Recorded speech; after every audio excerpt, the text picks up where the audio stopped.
Hello, this is Simon Brew.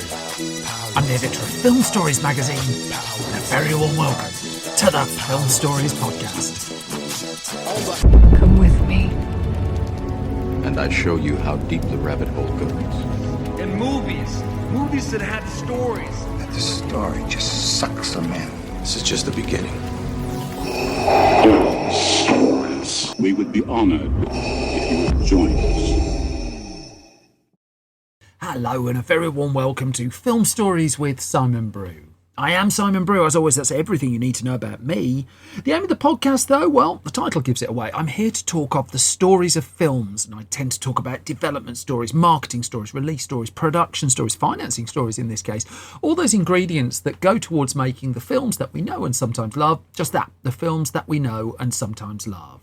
Now, the movies that I tend to cover on this podcast have more of a mainstream leaning to them than anything else. They're films I'm interested in or invested in to some degree. I'm trying really hard not to do snark. I'm trying not to punch down. This podcast is a celebration of cinema and an appreciation of just how difficult it is to get a movie made. Without further ado, I'm just going to get going, if that's all right. I'm going to start with the first of the two movies I'm talking in this episode of Film Stories. As always, I'll set things up with a clip and I'll come to the story the other side of this. Our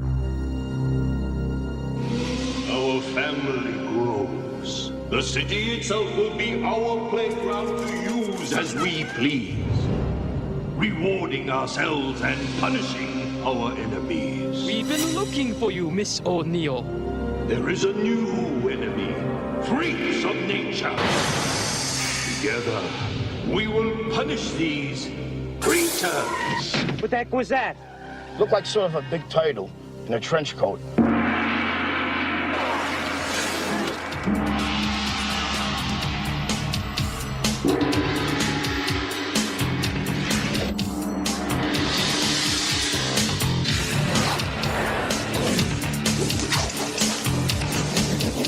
Awesome! Right there, we're right the way back in 1990 for this one, for Teenage Mutant Ninja Turtles, directed by Steve Barron, working from a screenplay by Todd W. Langan and Bobby Herbig credited with the story, based on the Turtles characters from Kevin Eastman and Peter Laird, and the film starring Judith Hoag and Elias Koteas.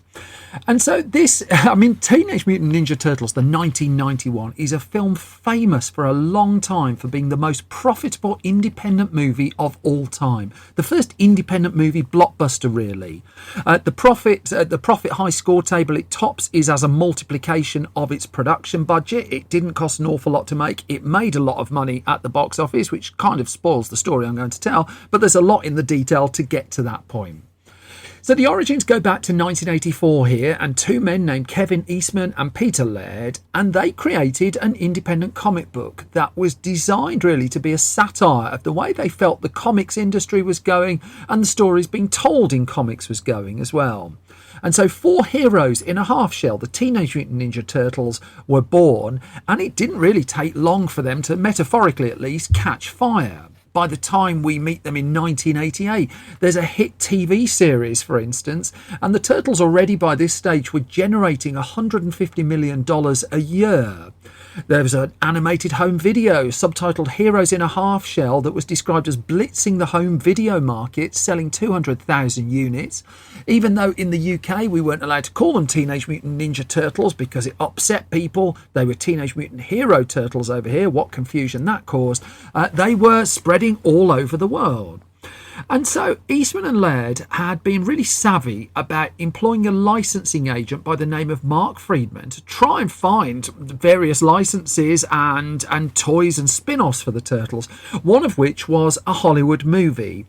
Now, this was all at a time when superhero and comic book movies were not having their best time in Hollywood. In fact, at the time they were endeavouring to raise financing for the Turtles film, 1989's Batman was still just around the corner, and the films in the rearview mirror were things like Superman 4, The Quest for Peace, Howard the Duck, backed by George Lucas, and if George Lucas can't make a success of this, went the thinking at the time, who can? And just really, there wasn't an obvious film to point to and say, if you back this movie, you'll get that kind of success. As such, Friedman had a bit of a job on his hands, but I'm going to just move to a separate part of the story, a company called Harvest Films, part of Golden Golden Harvest, a much bigger entity. And Harvest Films came to life in the 1970s with Raymond Chow being the producer behind the company. Now, Chow quickly built success. He made several films with Bruce Lee, and he invested the profits from that movies into something of a powerhouse, really, that covered production, distribution, and exhibition. And then over time, it didn't take much time, he had his eyes on a move into Hollywood, and he scored a big hit with his first shot at Hollywood, really, the Cannonball Run, which I've covered on a previous episode of this podcast, right at the start of the 1980s. And that was a hell of a gamble, because it was Raymond Chow who signed off on the idea of paying a movie star, in this case Burt Reynolds, a then unheard of $5 million to appear in the movie. Now, the Cannonball Run banked over $100 million at a time when over $100 million was a real rarity at the box office. And Harvest Films soon inked a deal with Warner Brothers as it continued its high-profile surge into Hollywood. Now, it made 8 films in all with Warner Brothers, the vast majority of them sinking without trace. And even those that didn't, films like High Road to China and Lasta, well, I don't think there's a massive campaign for a Criterion Edition Blu-ray of any of those at the moment. And the simple fact, really, that Raymond Chow soon appreciated was lightning wasn't striking, and so in 1984 he moved away from high-profile features and looked towards more modest productions. Now, at Harvest Films, the head of production was a man called Tom Gray, and it was he who soon latched on to the idea of the Turtles, because he'd been approached by a writer at Harvest Films by the name of Bobby Herbeck, who'd pitched to him the idea of the Turtles movies. And Gray read the comics and thought, well, he could get this moving even amidst the constraints that he faced. And as he told Premiere magazine in February 1991, he figured it was nothing more than taking stuntmen and putting them into suits. His eureka moment when he realised we could make this for $2 or $3 million. And so he got the screenplay moving with that in mind. Steve Herbeck was hired to pen a screenplay. I mean, names such as John Candy were floated around at one point for the project. But Eastman and Laird, even though they were signing off the rights to make for someone to make a Teenage Mutant Ninja Turtles movie, what they'd retained was the rights to sign off on the story, but not the script itself. And so Herbeck, Eastman and Laird came together and knocked around a few ideas, but Eastman and Laird weren't really biting them, really. As much as they were complimentary about Steve Herbeck, they weren't really too happy with the choice of screenwriter for the project. At the time, meanwhile, let's go back to Mark Friedman, because he was touring Hollywood trying to get anyone really to back the film. He was going round an assortment of studios, and it turned out that Harvest Films was the best option, and so a deal was duly inked between them all, which allowed Gray over at Harvest Films, Tom Gray, to start the process of looking for a director. And he knew that this was going to be a low-budget production, but also he knew he had to capture a sense of style here, and for someone to be able to work on the kind of budget that ordinarily you'd just look at and laugh for a film of this scale. Steve Barron, then, a man who'd been directing rock videos for some time and was working at this stage on a television series called Storyteller. Now, Storyteller was a Jim Henson production, the legendary creator of the likes of the Muppets. And Henson's Storyteller was a puppet-packed show of which Barron was cutting his teeth on television directing on. And he took the call. Was he interested in making this film? The story goes that it was actually Anthony Minghella, the late director who won Best Director Oscar for The English Patient, who suggested Steve Barron for this. Minghella came up through British television. And so Barron went away, had a look at the comic books and decided he was in. But he also knew fairly early on that they needed some real expertise to realise this. And he went to Tom Gray and said, basically, you need the Jim Henson Creature Shop to build the Turtles for this. And by using the Jim Henson Creature Shop, this isn't going to be a $2-3 million movie anymore. That budget just ain't going to cut it. And more than likely, it was going to need to be trebled to realise the kind of film that the Turtles required. The prize at the end of all of this, Barron argued to Gray, was going to be a major motion picture. This wasn't going to be some schlock that you just put straight to video. There was a shot at a big screen release here, and more than that, there was a shot at getting a modest hit as well. The problem was, for the bill to go up, well, Gray didn't want to go back to Raymond Chow and ask for the money, so he was back around Hollywood, And I mean, after Harvest Films' adventures with Warner Brothers, there was a feeling that neither Hollywood nor Golden Harvest was particularly looking forward to basically trying to rattle the tin and work together again. But Raymond Chow still gave the go-ahead for the funding of a 5-minute development proof of concept tape for the Turtles costumes that Gray could then take around the studios as he tried now to try and unlock the development funding. And so what Gray was selling was the North American rights, and he figured it should have been relatively straightforward. I mean, there were other licensees circling the idea of a Turtles film. Burger King had some interest at this point, and the Turtles the momentum behind them was strong at this stage. They were taking off as a kids phenomenon. There's a video game in there. Anyone remember the arcade machine? That was great, that was. And so what happened then was off went Gray around Hollywood, even while Steve Barron was getting down to the nuts and bolts of making the film. And the first thing he figured he needed to do was rework the script. And so he brought in someone to help him on that one. And that's where Todd W. Langan would join the project, that he and Barron would rework the screenplay, much to the satisfaction of Eastman and Laird, as it turned out. Meanwhile, Gray was putting his offer out to Hollywood. He was asking for 40% of the revenues from the film and at least $8 million of income guaranteed for the North American distribution rights for Teenage Mutant Ninja Turtles. On top of that, he wanted a guaranteed nationwide cinema release for the film and at least $8 to $10 million in advertising and promotion spend.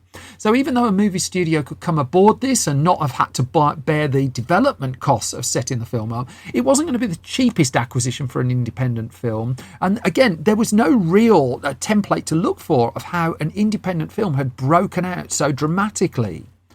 Now, New Line Cinema was in decent shape at this point. A burgeoning independent company, wasn't part of the Warner Brothers empire at this stage, and it was the money from the likes of Nightmare on Elm Street that was really flowing through its veins at this stage. And New Line was very early in the process interested, but it just couldn't compete with the levels of money that Gray was looking for. That was Hollywood Studios' kind of bank balances, and New Line wasn't at that level at that point. So off he traipsed. He went to Columbia Pictures. He took a meeting there, got turned down pretty much flat, so decided not even to go to Columbia's sister company, TriStar. When it came to Universal Pictures, he didn't go to the very top. He went to the man who at that point was head of motion pictures, a man called Tom Pollock. He made the pitch to Pollock, and Pollock barely mentioned it again from what I can work out. Now, one person who was taken with the idea was Disney's Jeffrey Katzenberg, who was building a live-action slate at the studio and was doing it on a modest budget as well. Now, Katzenberg had a child who was very into the Turtles, so he could see that there was potential there. But what he didn't think was that Harvest Films had really enough within them to make what he would call a good standard movie, the kind of film that could be released with a Disney logo on it. And so Katzenberg turned it down at first. Then Jim Henson, who was already working on the project, he gave Katzenberg a call directly and said, why don't you have another look at this? There's really something there. And Katzenberg said he would, but again, there was no offer forthcoming. Gray then off he went to MGM United Artists and found a bit more light there. That a man called Tom Ruskin was then its senior vice president of acquisitions and production, and he was interested. He could see the potential in this. But also, MGM United Artists, as with other studios, but MGM particularly, seemed to have been spooked by Howard the Duck, a film that it didn't even make. But that seemed to be the obvious film to look for when you're doing an offbeat comic book adaptation. The last one had become a notorious, infamous Hollywood flop in double quick time. It didn't stop Ruskin taking Teenage Mutant Ninja Turtles to his boss to see if he could get a check out of him, but he couldn't. MGM turned it down as well. Harvest Films had a relationship with Warner Brothers, of course, previously, and so there was a meeting that took place there. But going back to that Premiere article that I mentioned, I mean, it went to just the confusion, really, of just why Warner Brothers and Harvest didn't unite on this one.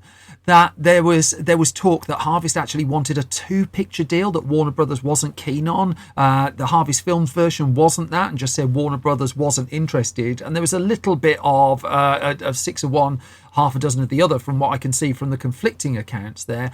Bottom line, Warner Brothers didn't want it either, although over time it would acquire New Line Cinema, so it has some involvement at this stage. Paramount Pictures was interested as well. And this was the thing. Lots of them were fishing. They saw the success of the TV show and of the characters and the money they were bringing in. But who was going to commit? Who was going to be convinced that this could transfer to cinema? And what Paramount wanted was a rough cut of the film to look at. Not unreasonable, really. This was an independent movie that it was being asked to acquire. It wasn't going to be the studio's own film. But the problem was, without the funding, Harvest Films couldn't make the rough cut that Paramount needed to release the funding, and then into a death spiral that conversation went, and Paramount was out as well.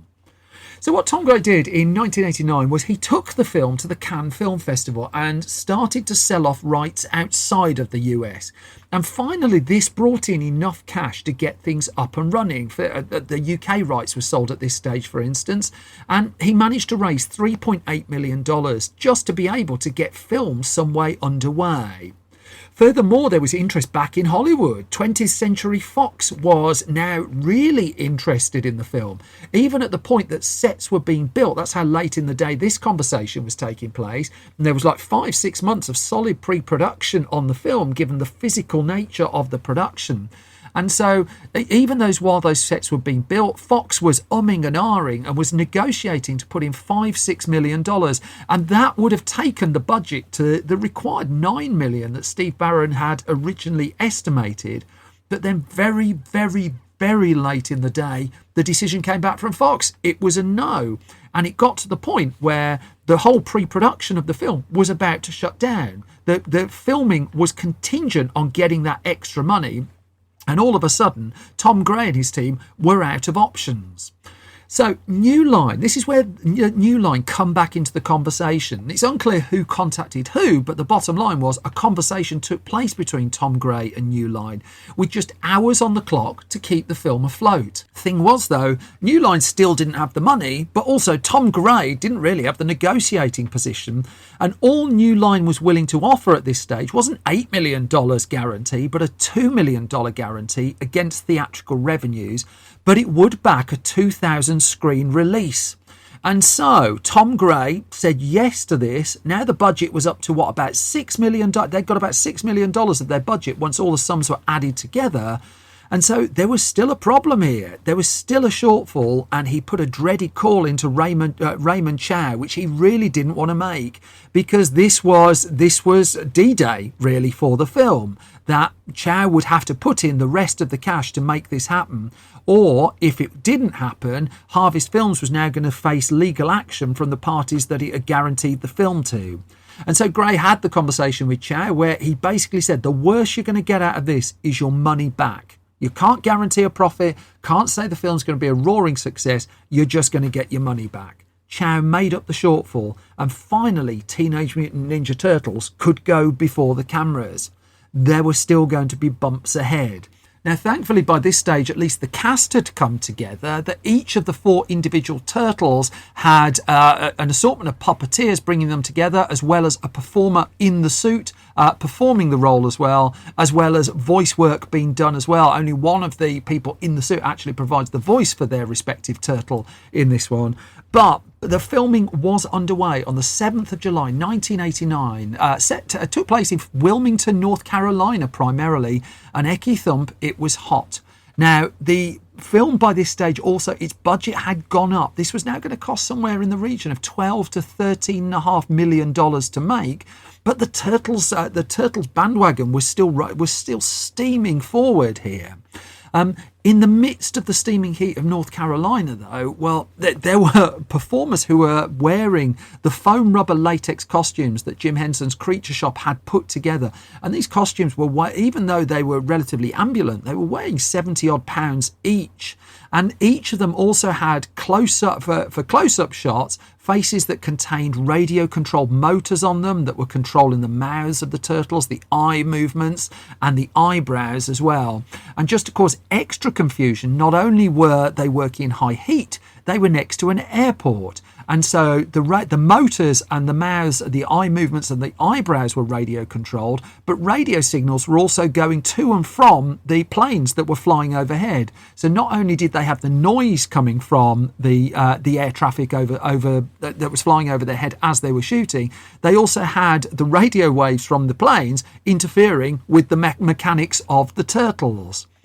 The costumes as well, I mean, they came with problems. I mean, they would keep malfunctioning as well. And they only had 7 weeks to basically shoot this film and get it in the can. This was still an independent movie, even though the budget had gone up slightly. Judith Hoag, who plays the role of April O'Neil in the film, I mean, she would sometimes have to act scenes opposite a paper plate. I think we're more familiar now with people acting opposite ping pong balls and such like for CG reference. But in this case, there was problems just getting some of the puppets to work as well. Brian Henson, who go on, of course, to direct Muppet Christmas Carol just a couple of years later, he was doing second unit work on this, and because they couldn't really afford this film to go behind, he was having to shoot more and more material as well. The stunt performers for the movie, I mean, that had to be authentic too, and stunt performers actually were brought in from Hong Kong for some of the key sequences as well. And one of the things that Steve Barron did too was he shot the movie at just a slightly slower frame rate than usual. So, and then it would run through the projector ultimately at the usual frame rate. Just the effect of that was just to speed things up just a little bit and just offset some of the cumbersome nature of the suits and some of the movements involved. He was shooting very dark and moody footage as well, and the rushes were going back to the editing team even at the point he was shooting. The editing team would note that some of the sound on set was really quite tricky and not easy to work with, but still, the film was remarkably moving forward and still happening. And production, well, physical production at least, would wrap up in September of 1989, which gave them basically 5-6 months to finalise the film for its US cinema release. But there was still going to be problems in the post-production of this one. So in the editing room was Sally Menke, who, the late Sally Menke, who edited Quentin Tarantino's early films, for instance. And it was Marta Every, who also worked on the editing of the film, who explained to the Below the Line website just some of the problems that they were having with the movie and just with at least the audio footage they were getting back. But also it was Marta Every who, in an interview with Below the Line, said not a lot of people know this, but Steve Barron, director of the film, was actually fired off the movie. And the interview explained, we had shot it, we got to director's cut, and at this point they'd hired 2 other editors, James Simmons and William Gordine, to assist Sally Menke because it was a lot of fight scenes and we were cutting on film. Now, what apparently happened was Steve Barron ended up screening the film for a group of investors not affiliated with Golden Harvest, and it was Golden Harvest, of course, that was making the film. I mean, one suggestion was that Barron had screened it for Jeffrey Katzenberg, who by now was really, really interested in acquiring the film again. So Katzenberg had stayed in touch with Barron throughout the shooting of the movie, and he'd offered feedback and advice as well.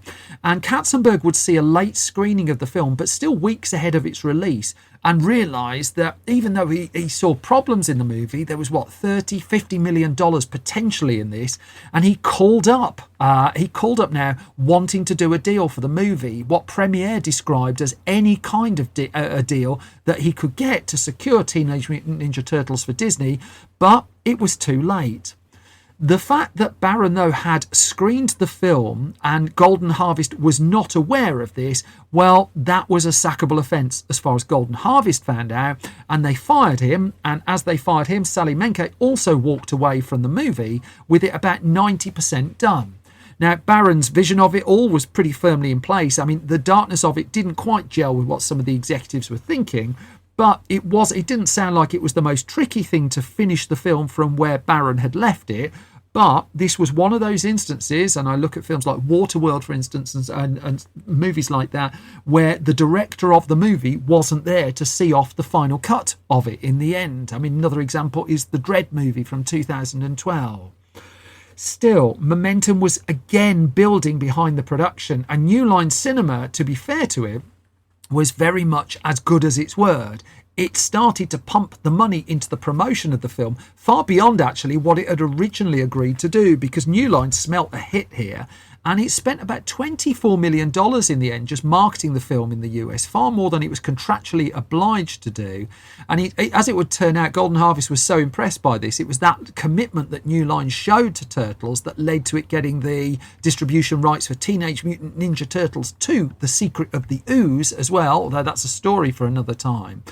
And so the film went before critics, which, I mean, let's face it, was pretty much a waste of time. I mean, the general, the grudging consensus amongst the film critic fraternity at the time was, well, it could have been a lot worse than this. It's all right. It's okay. I mean, there were some positive reviews. There were some negative reviews. But again, made no difference whatsoever, because this had become the must-see film for kids at the time.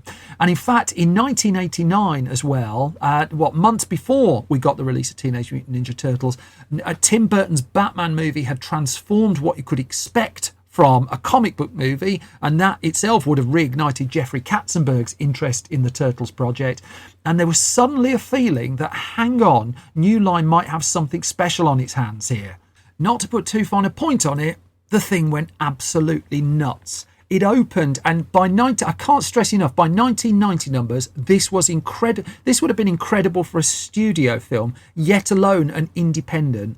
But on the weekend of March the 30th to April the 1st, 1990 in the US, Teenage Mutant Ninja Turtles opened on 2006 screens in the US to a massive $25 million opening weekend. It had doubled its budget pretty much in one weekend, and it's not as if the competition wasn't around either. I mean, Pretty Woman was soaking up money like nobody's business. That sat in second place. A film they were really fearing, The Hunt for Red October, had been out the month before. That was in third. Driving Miss Daisy was in the top 10 at that stage. Joe versus the Volcano. The other new opener was a film called Opportunity Knocks, headlined by Dana Carvey, who was again a year out of doing Wayne's World at this stage. Nuns on the Run, House Party, Lord of the Flies, My Left Foot. That was the kind of stuff it was up against. So while there were a lot of films that were making money, there weren't many family films. And this had been timed perfectly in the US for school holidays as well. And when Disney released Ernest Goes to Jail the following week, let's just say it did nothing to dampen the enthusiasm for Turtles. Turtles took an extraordinary $18.8 million in its second weekend, holding off films like I Love You to Death as well and Cry Baby. Its third weekend, it took $14 million. Its fourth weekend, it added nearly $10 more million. And in the end, actually, it was Pretty Woman, like 6 weeks into release, that knocked it off the top of the charts. But it would be fair to say that outside of a precious few, nobody had really seen the success of this Turtles film coming. In the US alone, it would gross $135 million, and no independent movie until The Blair Witch Project would hold a torch to that level of return on such a modest budget from an independent company. It added another, $60-70 million overseas as well. The video went nuts. The title song went to #1 around the world. And just for good measure, we got the film absolutely hacked to bits in the UK as well. Because here in the UK, well, the British Board of Film Classification and all the people who like to nanny us a little bit, well, they didn't like ninjas, and they thought ninjas were bad for children. And so, obviously, as I mentioned, we'd already had the TV series renamed Teenage Mutant Hero Turtles rather than Ninja. Then the film came out as Teenage Mutant Ninja Turtles, but it was re-edited quite a lot for its UK release in the end. Not that it made the blindest bit of notice. The queues were still going all round, well, I say the metaphorical block. It was 1990. They were going round the block, and it was the movie that grandparents and parents were being dragged to see. And inevitably, it didn't take long for a sequel to follow. Teenage Mutant Ninja Turtles 2 went into production very, very quickly. I will come to that in a future episode. I probably won't come to Teenage Mutant Ninja Turtles 3. By that point, the air was coming out of things a little bit. But even now, the point I'm recording this, October 2022, there is another Teenage Mutant Ninja Turtles film on the way in 2023. We've had a couple more. I mean, we had TMNT. We had a 2014 Michael Bay produced Teenage Mutant Ninja Turtles. We had Teenage Mutant Ninja Turtles Out of the Shadows. And you go all the way back to 1988, 1989, where pretty much every Hollywood studio passed on this one. It's such a cliched story, but it is a true story. And as much as New Line Cinema was utterly re-energized off the back of this film and found a whole new path of revenue going forward, the post-mortems going on around Hollywood, well, they were quite something as well. The moral of the story: if someone offers you a weird comic book for a low price that involves strange reptilian creatures eating pizzas, don't say no.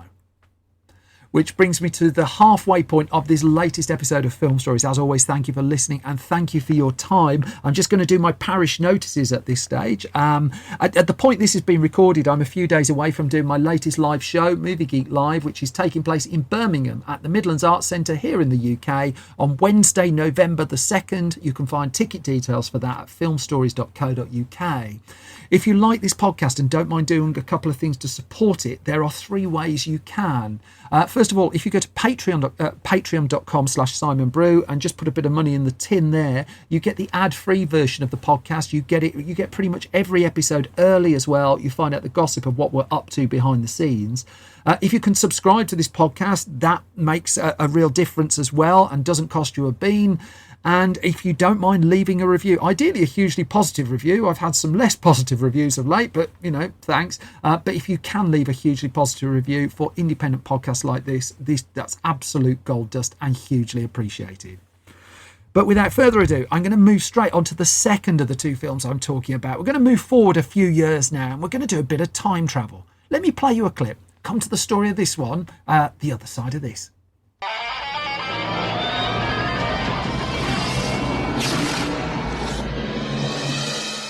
How you doing, partner? Ex-partner. Let me go, Max. I'm not hurting anybody. Got to take you back. In the year 2004, time travel is a reality. You are charged with violations of TEC Code 40.8 time travel with intent to alter the future. And a crime. Turns out going back in time is a pretty easy way to make money. I think you got yourself a shipment of gold that you're taking to General Lee. The genie is already out of the bottle. The technology is there. Now, one man. You ever hear the name Aaron McComb? Is about to take the ultimate power trip. He's gonna be president. You don't need the press, you don't need endorsements, you don't even need the truth. You need money. But to enforce the laws of time. Are we still together in 10 years? Am I dead? One man is determined to stop him. I cannot go back to save her. This scumbag is not going back to steal money. Stay here, Walker. In my future, you're dead. I think you planned too far ahead. Now, in all the years I've been doing this podcast, one of the criticisms that I've taken most to heart has been a complete absence to date of Jean-Claude Van Damme. So, JCVD fans, I can only apologise to you, but here we go. We're in 1994, and the film Timecop, directed by Peter Hyams, screenplay by Mark Verheiden, based on a story by Mike Richardson and Verheiden as well, in turn based on their comic story of the same name as well. And I do think it's worth noting up front that this was based on a comic story, because sometimes I think a film becomes successful to the point where many people don't quite realise the source material. You look at something like The Road to Perdition as well and the comic backgrounds of that. And I think Timecop also fits the bill. Few would realise its comic origins in this one. But as it happened, it first came to light in 1992 as a 3-part story published by Dark Horse Comics. Now, Dark Horse Comics was just a year or 2 away from the huge success of The Mask, but at this stage, Mike Richardson developed a story, and the comic strip for it was penned by Mark Verheiden, and what the pair had come up with was an idea to develop the Timecop tale with both a comic and a movie in mind. And so they set about doing both really at the same time, that they developed in tandem an idea that would work for the big screen and one for the printed page, although it actually ended up being the comic version of it that would end up on the screen anyway. But they went into this with very much with movie intentions.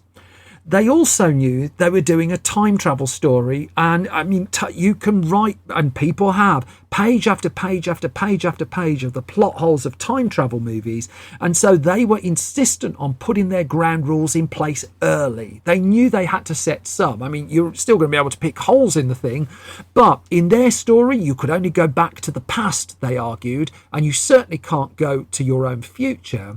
And what they also did was they deliberately set Timecop not too far ahead in the future as well. That whilst they wanted to demonstrate some technological advances, it was still going to be similar buildings. It was still going to be a recognisable world. And as they explained to Starlog magazine, no robots. And there's a little bit of an ethos of Steven Spielberg with his Minority Report film there, that Spielberg wanted to use architecture that was around, arguing that we're all used to seeing buildings 100 years old as part of the day-to-day makeup of towns and cities. And so a similar degree of grounding was required for the Timecop story. Now, separately, let's talk quickly about a screenwriter called Sheldon Lettich. And he was both an acquaintance of Jean-Claude Van Damme and a filmmaker you might know by the name of Sam Raimi. So Lettich had written 1988's Bloodsport, and that was a huge breakthrough movie for Van Damme on the big screen. And in turn, Van Damme gave Lettich a break directing the film Lionheart in 1990. That would be the first big American release for a Van Damme movie in US cinemas. He would also direct Double Impact in 1991. Do you remember that? 2 Van Dammes for the price of one. But also Lettich knew Sam Raimi from a 1985 film they'd both been involved with, Strikers War. And it was he who introduced the pair, and they quickly hit it off. That Raimi and Jean-Claude Van Damme soon decided, you know what, let's make a film or two together. And as Raimi explained to Reddit in one of its Ask Me Anything sessions, Hard Target would be first up, and Raimi was soon involved in Timecop as well, very soon after Hard Target was wrapped up, just because they'd been introduced by Sheldon Lettich and they got on so well that they were deciding, let's get a couple of films going. Now, someone else who was going to be involved was a man called Larry Gordon, who I've talked about on this podcast before when I looked at the film Field of Dreams, and also he comes up as the producer of Die Hard. And by this stage, he'd set up a company called Largo Entertainment. Now, Largo was very much ahead of the game, attracting Japanese money and Japanese investment to Hollywood. That Hollywood had been very insular with its investment throughout the 60s, 70s, but by the 1980s, Japanese companies were interested in taking a stake. And at the end of the 1980s, it was Sony that bought, for instance, Columbia and TriStar Pictures off Coca-Cola and took them into Japanese ownership. Now, a Japanese company, JVC, invested $100 million into Larry Gordon's Largo Entertainment, and Larry Gordon set about spending it. I mean, he spent it on a thriller, on Lawful Entry, with Kurt Russell and the late Ray Liotta. I think it's a really creepy film, that is. He also put money into, a much-loved movie, Patrick Swayze and Keanu Reeves in Point Break. And both those films have been well received, but they hadn't done great business, scandalously, in one of the cases. And they weren't big blockbusters. I will come to Point Break in the future. I've got a couple of Catherine Bigelow movies to do. And so by the time we get to like about 1992, 1993, the rumours were persisting that Largo Entertainment was out of money, that it nearly spent all of its $100 million, didn't have a fat lot to show for it. And so it was reported in 1993 that Largo would likely be folded into Universal Pictures going forward. But it also at this stage had a couple of big films for its 1994 slate, that it had decided to pick up Timecop, and also it had a remake of The Getaway starring Kim Basinger and Alec Baldwin. That one wouldn't do great guns, but still they were two high-profile projects. The Largo story would end actually before Timecop was released for Larry Gordon, that he would depart the company in early 1994. But by that stage, the film was already too far along to stop it. Because the catalyst for getting the green light for this one was in the end just basically Jean-Claude Van Damme saying yes. That he did a separate interview with Starlog and talked about how he read the script for the first time in 1992. He did an interview around the time of the film's UK release, and he said, I felt good about the film's concepts, about me travelling in the past. He also saw that, quote, it's a very intelligent movie that was a big change for my career, and that's how I brought the project to the studio. And this was a crucial thing because Van Damme was being pigeonholed just as an action star, but also around him. Look what Arnold Schwarzenegger was doing in the early 1990s. He'd come into American action cinema and built his career to be one of the biggest the biggest movie star in the world at that stage. And it's hard to think that Van Damme wouldn't have his eye on a similar path at that point. And so the studio that would help bring this to the screen in the end was indeed Universal, because this was going to be quite an expensive movie to put together. Van Damme had already been involved in an expensive film, Universal Soldier, opposite Dolph Lundgren, and that had done good business, but this was going to be another level up, really. The budget was going to come in at around $28 million to make this one, and so it was Universal that signed on the dotted line for it, and then it needed a director who could shepherd this kind of film to the screen and make it look half decent. And so enter Peter Hyams, who at this stage, I mean, he'd come to prominence off the back of Capricorn 1 of 2010, of Running Scared was one of his as well, and Outland, of course. And you look at the films that he was doing around the time, he was, jumping around genre, really. I mean, he did the 1992 comedy Stay Tuned, I think is a hugely underrated movie. And he did that coming off the back of a thriller called Narrow Margin, starring Gene Hackman, and he did that coming off the back of The Presidio, starring Sean Connery and Mark Harmon as well. So he was able to jump between projects and jump between genre, and also he'd proven he could shepherd special effects to the big screen as well. And this would actually kick off a 2-picture back-to-back run of films that he did with Jean-Claude Van Damme. He'd make 3 with him in the end. And as Hyams explained to my former colleague Ryan Lambie over at Den of Geek, he said, I thought the script, the actual story for Timecop, was really clever. He said, I remember Universal came up with a phenomenal ad line for the film as well, which was his wife was killed 10 years ago. There's still time to save her. And he was really intrigued by it. He would admit that it wasn't at all planned from the beginning that I'd make 2 films with Jean-Claude Van Damme. He did Sudden Death straight after this one. But he says, I was approached to do Timecop and I loved the auspices. Larry Gordon was involved with it. Mosh Dearmont was a terrific producer who also worked on the film. Sam Raimi was involved. He said it was a really clever story. And I thought it was a chance to make the best movie Van Damme ever made. It was also, as I mentioned, the most expensive. It was also very demanding in terms of visual effects, although Van Damme had some form there at that point. But also it was very much Van Damme's big attempt to cross over into the mainstream at this stage. And he would explain this to Entertainment Weekly. He says, in this film, we get into my character's past and all that stuff. He said, it's the first movie where the audience will feel for the guy I'm playing. It's a very smart story, so a certain type of people can enjoy it.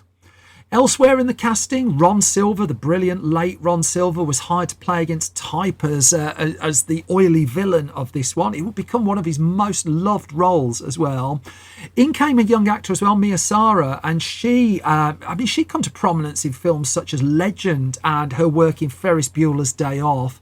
And now in her mid-20s, she met with Peter Hyams in a role that was described in the Los Angeles Times as basically, quote, Van Damme's damsel in distress. And he said after Hyams met with her a few times, I knew she was a terrific actress, except that's all I knew. And so he cast her in the movie, not being aware that just how into the physical side of the film she was willing to get. All things sliding into place, Timecop started filming on the 12th of September 1993. The majority of this one was shot in Canada. Some soundstage work was done back in Los Angeles. A lot of the effects heavy stuff was done around there as well. And Hyams would say, I enjoyed working with Jean-Claude. He said, I enjoy doing that kind of action and trying to do it differently.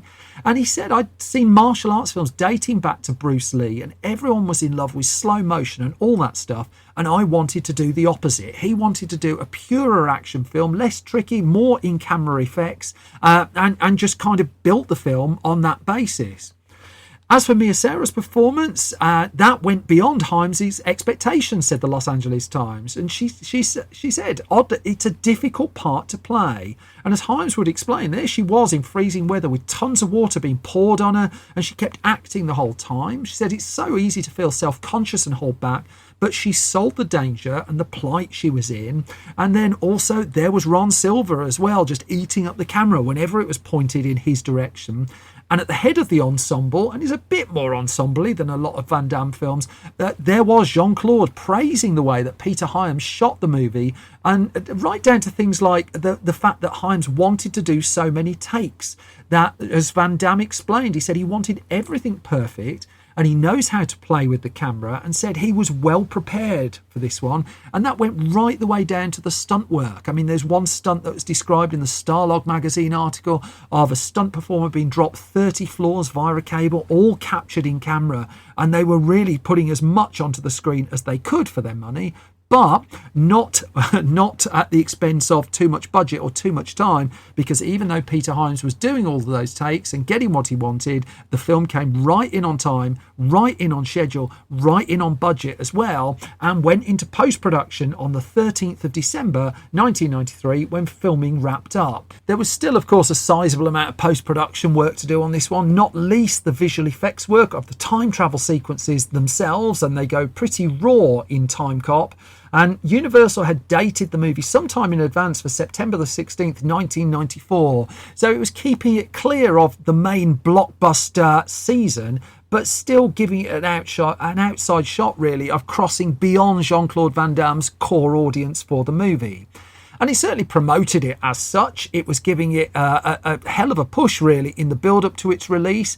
And the critical response to it, when he put it in front of audiences for the first time, well, it wasn't awful, really. That whilst there were inevitable comparisons to Arnold Schwarzenegger in the Terminator movies, there were lots of comparisons to that, actually, the consensus really was this was a pretty decent film. They were all wrong. Timecop is a great film, really, really hugely enjoyable. By the yardstick of Van Damme films in mainstream cinema, it was coming out slightly better, really. And also Van Damme was coming out of it all right too. There were the usual lobbing bricks at his acting, but there was kind of a feel that this is a shift towards something of a movie star blockbuster film. He'd already scored that with Universal Soldier, but he was very, very robotic and less character driven in that one. And in the case of Timecop, there was just the sense there was a little bit more to it. The ultimate arbiters of that, of course, as always, would be the audience. And so Timecop launched into cinemas. And what's more, it was a pretty decent hit as well, that it wasn't going absolutely nuts at the box office, but Universal was perfectly happy with a $12 million opening weekend, knocking Forrest Gump off the top of the box office, although Forrest Gump had been number one, then had been knocked off by Natural Born Killers, and then would be number one again, and now Timecop had displaced it. Other films around at the time, Clear and Present Danger was in third place, Natural Born Killers was about, The Mask, the other dark horse hit of that year, and The Mask had crossed $100 million at the box office and had really blown open the rights to a lot of interest in the rights to a lot of Dark Horse Comics material. Films like Corinna, The Lion King, The Next Karate Kid, True Lies was hanging around as well. In the case of Timecop, it got a second week at number one as well, when the hugely underrated Charlie Sheen headlined action movie Terminal Velocity opened, and Timecop held off the competition there. It was The River Wild in the end, also from Universal, that knocked it off the top spot a couple of weeks later, and then it was Sylvester Stallone and Sharon Stone in The Specialist that were taking over at number one. By the time Timecop had completed its run at the US box office, though, I mean, a pretty decent $44 million haul, and much to the joy of Universal and to Van Damme as well, it grossed over $55 million outside of the US. It just crossed $100 million at the global box office, an important yardstick, really, and the second film in Van Damme's career to do that after Universal Soldier had done the same.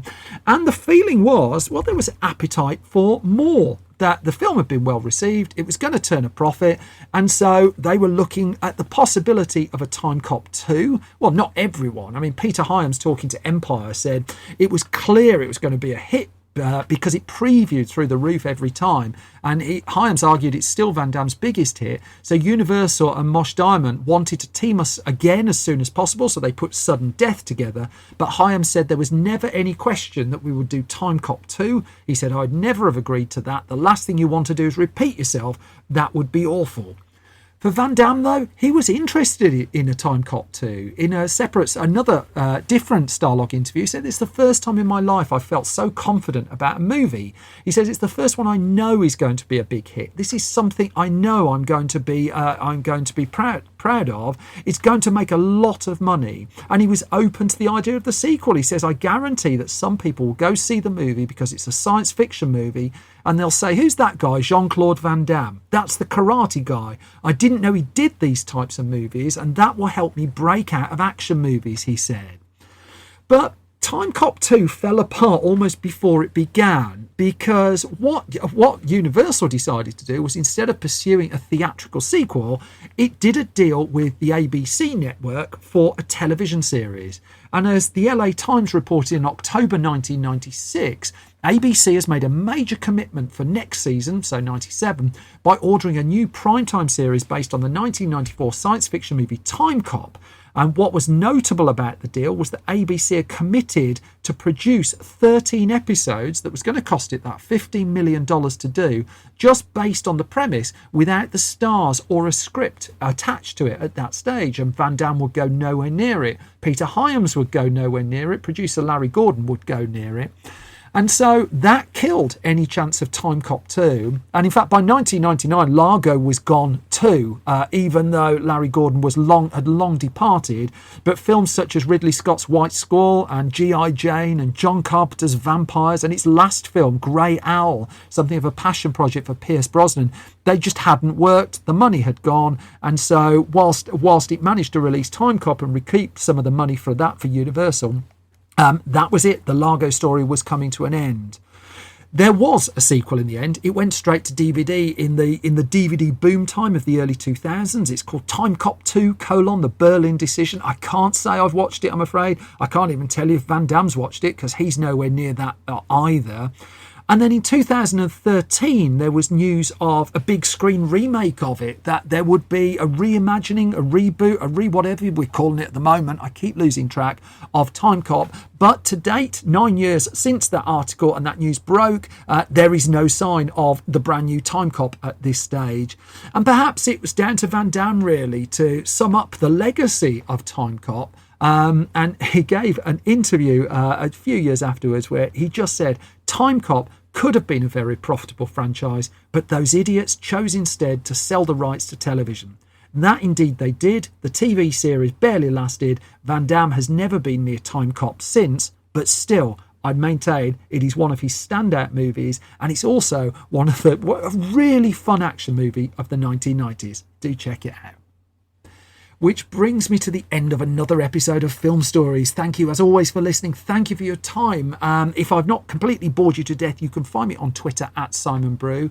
You can find the entire Film Stories project at Film Stories Pod. If you go to filmstories.co.uk, that is our website, you'll be surprised to hear. That's got movie news, it's got movie reviews, it's got movie features, it's got waffle, it's got all sorts of stuff there. We update it every weekday, and hopefully there's something you'll like reading there.